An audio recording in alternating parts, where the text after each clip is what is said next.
धूप तीखी थी, आकाश में बादल के टुकड़े तैर रहे थे। कुरुक्षेत्र की विशाल भूमि पर धूल के बगुले उठ रहे थे। दोनों ओर की सेनाएं अपने अपने शिविरों में अंतिम तैयारियों में लगी थीं। शंख बज चुके थे, युद्ध का उद्घोष हो चुका था। कौरवों का शिविर भव्य था, भोग विलास से परिपूर्ण। वहीं एक विशेष तंबू के भीतर राजकुमार दुर्योधन बैठा था। चेहरे पर आज असामान्य चमक थी, विजय की लालसा से भरी हुई।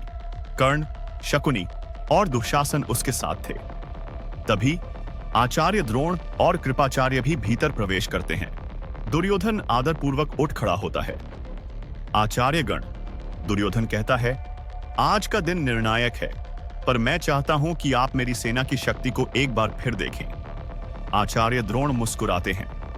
राजकुमार, आपकी सेना में पराक्रमी योद्धाओं की कोई कमी नहीं है, लेकिन फिर भी बताइए, किसकी वीरता पर आपको सबसे अधिक विश्वास है? दुर्योधन ने तंबू से बाहर निकलते हुए अपने हाथ से दूर मैदान की ओर इशारा किया। वहां विविध ध्वजाओं से सजी टोलियां खड़ी थीं। उनके मुखिया राजा शकुनी, अश्वत्थामा, विकर्ण, भूरिश्रवा जैसे महायोद्धा। आचार्य, दुर्योधन गर्व से बोला, ये देखिए, ये सभी महान योद्धा मेरे लिए प्राणों की आहुति देने को तैयार हैं। हर कोई युद्ध में निपुण है, हर हाथ में शस्त्र है और हर हृदय में मेरे लिए अटूट निष्ठा।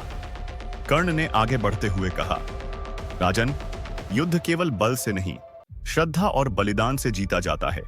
ये सभी शूरवीर अपने प्राणों का त्याग करने को तत्पर हैं। दुर्योधन के चेहरे पर आत्मविश्वास छलक पड़ा। वह जानता था कि इन योद्धाओं का समर्पण उसकी सबसे बड़ी शक्ति था। रात्रि का समय था। आग की लपटों के चारों ओर कई योद्धा एकत्रित थे। भूरिश्रवा, वृद्ध और गंभीर योद्धा युवाओं को संबोधित कर रहे थे।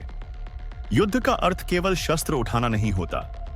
युद्ध का अर्थ है जिस उद्देश्य के लिए तुम खड़े हो, उसके लिए प्राण तक न्यौछावर कर देना। पास ही विकर्ण बैठा था, कौरवों में सबसे न्यायप्रिय। उसके मन में युद्ध को लेकर हल्की झिझक थी, पर अपने बड़े भाई दुर्योधन के प्रति निष्ठा में वह डिगा नहीं था। विकर्ण सोच रहा था, मैं जानता हूं कि धर्म अर्जुन के साथ है, पर मेरा कर्तव्य है कि मैं अपने कुल और वचन का पालन करूं, चाहे परिणाम जो भी हो। दूसरी ओर अश्वत्थामा, जो स्वयं भगवान शिव का अंश माना जाता था, अपनी तलवार की धार को परख रहा था। उसकी आंखों में क्रोध और प्रतिशोध की ज्वाला थी। मैं पांडवों को नहीं छोड़ूंगा, वह बुदबुदाया। मेरे पिता द्रोणाचार्य का अपमान मैं सह नहीं सकता। सेनाएं पंक्तिबद्ध खड़ी थीं। रथों की कतारें, घोड़ों का हिनहिनाना, गजों की चिंगाड़, पूरा कुरुक्षेत्र रणभूमि बन चुका था। दुर्योधन अपने स्वर्ण जड़ित रथ पर चढ़ा। उसके साथ कर्ण, दुशासन और अन्य सभी वीर योद्धा थे। सभी ने अपने अपने रथों पर अपने झंडे गाड़ रखे थे, जिन पर उनके कुल के प्रतीक अंकित थे। दुर्योधन ने ऊंचे स्वर में पुकारा, हे वीरों, आज का युद्ध केवल मेरा नहीं, हम सभी का है। यह धर्म और अधर्म की लड़ाई नहीं, सम्मान की लड़ाई है।